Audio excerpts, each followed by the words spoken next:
High বন্ধুরা, তোমরা কেমন আছো? আশা করি সকলে ভালো আছো। চলে এসেছি রান্নাবান্না করতে।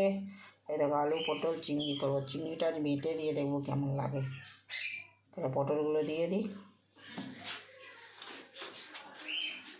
তেল গরম হয়ে গেছে কড়াই, এবার দিয়ে দিই।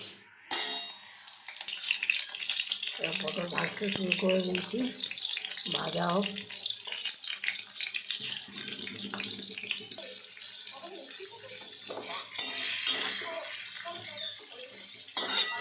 হলুদ নুন দিয়ে দিয়েছি। দেখো বন্ধুরা, আমার আলু পটল ভাজা হয়ে গেছে, এই যে দেখতে পাচ্ছে। আর এবার মশলাটা বাটাটা দিয়ে দিই। এই যে পেঁয়াজ রসুন বাটা দিচ্ছি।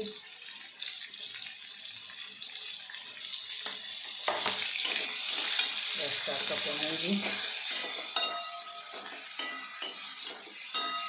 আর এদিকে চিংড়িটাকে বেটে নিয়েছি। দেখো, দেখতে পাচ্ছ তো, জানি না, চিংড়ি বাটা হয়ে গেছে। এই দেখো, এবার নুন হলুদ মশলা দিয়ে দিই।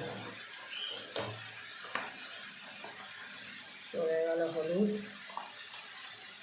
চলে গেল জিরা গুঁড়ো, নুন, লঙ্কা। এবার কষা, নুনটা কমিয়ে দিই, কষিয়ে নিই।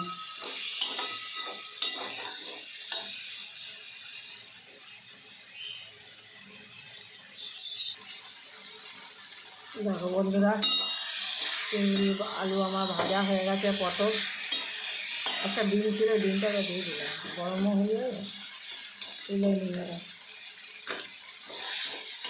এইবার এই চিংড়ি ভাজাটা দিয়ে দিচ্ছি। ছোটো ছোটো চিংড়ি তো গলায় লাগবে না, তাহলে আর চিংড়ির টেস্টও আসবে, আর এদিকে ভালো হবে।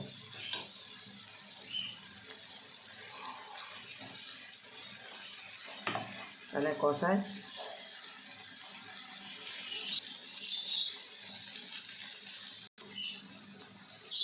দেখো, আমার আলু পটল চিংড়ি কমপ্লিট হয়ে গেছে। দেখো,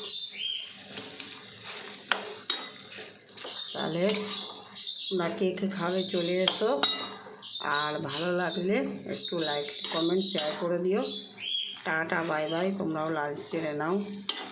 আজকের ভিডিওটা এখান পর্যন্ত। ছোটো ছোটো চিংড়ি ছিল, তাহলে কারো মুখে পড়বে না, পেটে ব্যথাও হবে না। একটা ভালো আইডিয়া বার করলাম। আর এদিকে চিংড়ির গন্ধটাও থাকবে।